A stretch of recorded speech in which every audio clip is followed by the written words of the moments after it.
We've seen some amazing fighters go through the UFC octagon. In fact, we've seen the best of the best competing at the highest level of MMA in the world. However, there's only a handful of UFC fighters that reach superstardom. They're the biggest reason why the UFC is the fastest rising sports franchise in the world and why MMA is becoming more popular than boxing. This is a list of the 10 most famous UFC fighters that have made a difference and made promotion as popular as it currently is. So let's start with our number 10, Max Holloway. It's hard to say whether Max Holloway is more loved for his personality or his work inside the cage. When he's not fighting, the former featherweight champ is nothing but good vibes, and it's easy to understand why. If his Instagram is any indication, his life in Hawaii is a little more than training and hanging out at the beach with his family and friends. Yet, even when the pressure's on, Holloway stays totally laid back. It is what it is, he famously said after accepting a fight with the great Khabib Nurmagomedov on just 6 days' notice in 2018. There is nothing laid back about Holloway when he sets foot in the octagon though. The Hawaiian, who is known for talking to his foes and even the cage-side commentators mid-fight, is one of the best strikers in MMA history, making up for a bit of a deficit in the power department with suffocating volume. Record-setting volume to be exact. He's landed more significant strikes than anybody else in UFC history. Holloway isn't just about offense either. While he tends to absorb quite a bit of punishment in his fights, he's flaunted one of the best chins in all of MMA and has never been seriously hurt by the strikes inside the octagon. Not even greats like Alexander Volkanovski, Jose Aldo, or Conor McGregor could put him down. Holloway's standing amongst MMA's greatest fighters isn't quite set in stone, but he easily is one of the most universally revered fighters that we've seen in the sport. Number 9, Ronda Rousey. Simply put, new mother Ronda Rousey is the biggest name ever to compete in women's MMA and one of the biggest stars in MMA history. Her growing stardom forced Dana White to add women to the UFC. As her star grew, with the UFC's marketing might behind it, Hollywood came calling and she scored several high-profile acting gigs, including a part in The Expendables 3 and in one in the 7th edition of the uber-popular Fast and Furious series, Furious 7. Then she parlayed that into a year-long run with the WWE, which culminated with being part of the first all-female main event in WrestleMania's prestigious history. Number 8, Dustin Poirier. You had to know Dustin Poirier would be on this list. The Diamond is one of the best lightweights in the world and one of the most consistently exciting fighters in the game. That latter point has always been true of Poirier. He's always been entertaining. From the early days of his UFC career, when he was beating the likes of Max Holloway, Jonathan Burkins, and Diego Brandao at featherweight, to his more recent chapters in the lightweight division, where he has stopped the likes of Justin Gaethje, Eddie Alvarez, and Conor McGregor. Poirier counterbalances his brutality in the octagon by being a standout guy outside of it. He's a dedicated family man and the driving force behind the Good Fight Foundation, which has made a huge positive impact in communities all over the world. And hey, people seem to like his hot sauce too. Number 7, Amanda Nunes. If this were a list purely consisting of female fighters, Amanda Nunes would comfortably sit at the top of the pile as the greatest of all time. The Lioness is one of just 4 UFC fighters to hold titles in 2 different weight classes simultaneously, and she holds wins over a total of 7 former UFC champions. The native of Brazil debuted in the octagon back in 2013 and defeated Sheila Gaff, and from there put together a record of 5-1 to claim a shot at reigning bantamweight champion Miesha Tate at UFC 200. And in a one-sided fight, the Lioness destroyed Tate to claim the title. Successful defenses against former champion Ronda Rousey, future flyweight champion Valentina Shevchenko, and top contender Raquel Pennington followed, before Nunes moved up to 145 pounds to face off with the reigning featherweight champion Cris Cyborg. Cyborg had not lost a fight in 13 years, but Nunes simply ran her over in a one-sided fashion, finishing her with a series of punches in just 51 seconds. It was a stunning victory that left no doubt as to who the greatest female fighter on the planet was. In the years that followed, the Lioness has defended both of her titles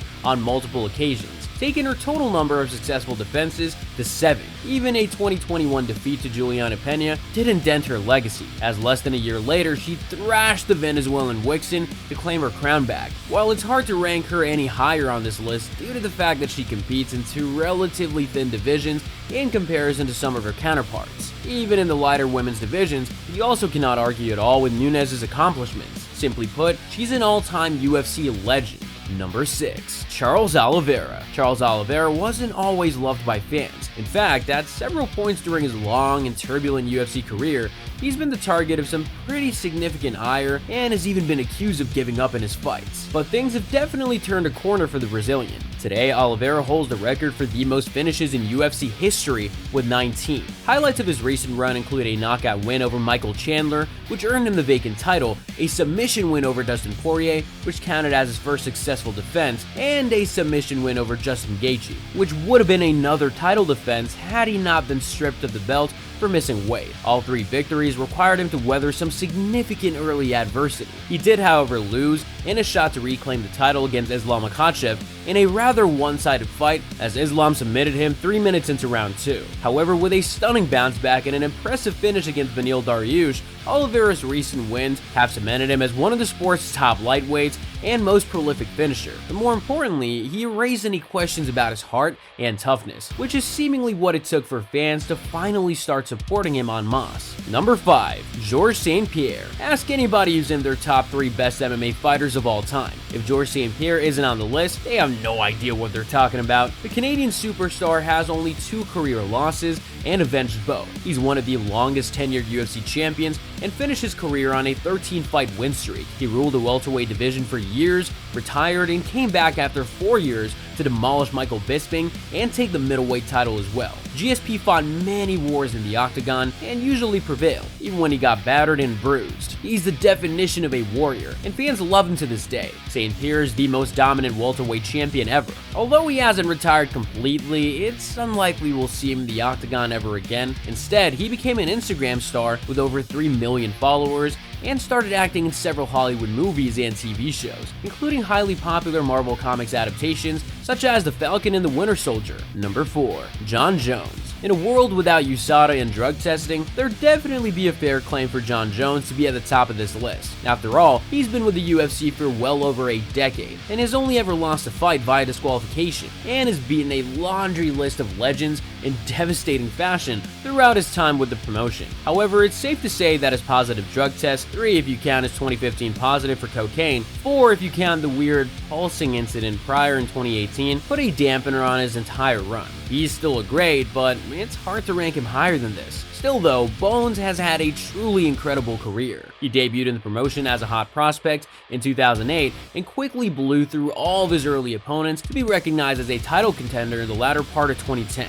When he picked up his 6th octagon win over Ryan Bader in February 2011, it was clear that he was ready for a run at the top. Jones's next fight saw him dismantle light heavyweight champion Shogun Rua to claim the gold, and from there he continued to dismantle practically every other top 205-pounder on the planet. The likes of Rampage Jackson, Rashad Evans, and Lyoto Machida all fell to Bones, and he even passed trickier tests like Alexander Gustafsson and Daniel Cormier largely unscathed. However, after 2015, Jones's career took somewhat of a strange turn. The first 5 years of his tenure with the promotion saw him win 12 fights, but the first 5 years that followed 2015 saw him fight on just 6 occasions. Jones won all of those fights handily, but it was fair to say that his victories over the likes of Dominic Reyes and Thiago Santos weren't vintage performances. And of course, spending the best part of 2017 and 2018 suspended for his positive drug test didn't help matters. However, this year has seen him return from 3 years on the shelf to defeat Ciryl Gane for the vacant heavyweight title, making him one of the few fighters to hold 2 titles in different weight classes. Could a dominant reign at heavyweight elevate Bones to the top of this list? It's debatable, as his checkered past with Pez is very hard to overlook. In terms of sheer talent and dominance though, it's very hard to overlook him. Number 3. Alexander Volkanovski. The UFC's featherweight division has had plenty of potential all-time greats competing in it, from Jose Aldo and Conor McGregor to Max Holloway and Frankie Edgar. At this point though, it's almost undeniable that current featherweight kingpin Alexander Volkanovski is the best fighter in the history of the 145-pound division. More importantly, the Australian should be considered one of the greatest fighters in UFC history too. It took Alexander the Great a long time to climb to the top of the mountain, but in hindsight, he had a pretty straightforward climb. Volkanovski debuted in the octagon on November 2016 and reeled off 6 straight wins before the end of 2018, culminating in a knockout win over former title challenger Chad Mendes. In 2019 was the year that he really made his mark though. He clearly outpointed the legendary Aldo and then claimed the featherweight crown by defeating Max Holloway in an epic title fight, Since then, he's gone on to defend that title successfully on 5 occasions, shutting out Holloway twice while also beating Chiang Sung-jung and Brian Ortega. Despite the presence of great contenders like Yair Rodriguez, who won the interim featherweight title while Volkanovski went up to lightweight to face Islam Makhachev, Volkanovski came right back down to absolutely dominate Yair. At 145, Volkanovski just seems unbeatable. With wins over basically every other great featherweight of his era, Alexander the Great has cleaned out his division like few have ever done in UFC history. Even a couple of losses in a lightweight title fight with Islam Makhachev can't really take away from his greatness. Put simply, Volkanovski is one of the greatest fighters of all time, and he could climb this ladder if he can continue to rule his division with an iron fist. Khabib Nurmagomedov. If you started watching MMA and UFC in the mid-2010s, you'd say that Khabib Nurmagomedov is the best MMA fighter in history without a doubt. Well, I've been an MMA fan since the mid-2000s, and I have to tell you, I completely agree. The Eagle never lost a fight in his mixed martial arts career. Better yet, in his 29 professional fights, one could argue that Khabib only lost a single round in all those fights before demolishing Conor McGregor in the next few rounds before finishing him. He's one of the most dominant fighters in MMA history. Khabib Nurmagomedov was never a trash talker or a troublemaker outside the cage, which is why his fans love him that much. He went inside, did his thing, and always showed respect, highlighting his biggest values: family, respect for his opponents, country, and culture. Khabib won the lightweight championship and defended the belt many times. His staggering 28.5 million followers on Instagram show just how loved he is. He's what every fighter should be: humble and respectful outside the cage, but ruthless inside of it. Number 1. Conor McGregor. You knew this was coming. Conor McGregor is by far the most famous UFC fighter in history. Nobody even comes close. The Notorious has over 40 million social media followers, despite being fairly inactive over the last several years. Apart from a couple of losses to Khabib Nurmagomedov and Dustin Poirier, and a first-round knockout of Donald Cerrone. Nevertheless, according to Forbes, he was the highest-paid athlete of 2020, and his pay-per-view events break records time after time. He got the UFC to the glory days where it's at right now, and he started the trash-talking trend among fighters seeking exposure. But no one can beat Conor except for Conor. The guy single-handedly took MMA to level with boxing, which is just crazy, considering that boxing was untouchable for decades, is the most popular combat sport in the world. Whether you hate him or love him, the UFC and MMA can't thank him for the stardom they're enjoying right now, and all the fighters can thank him for the increase in popularity, sponsorship deals, and UFC salary. McGregor is the most famous UFC fighter ever and will probably stay that way forever. Now you know the top 10 most popular UFC fighters. These are those names that most fans of MMA know because of their fighting record or their unique ability to trash talk their opponents, that it just becomes an exciting ride to watch them.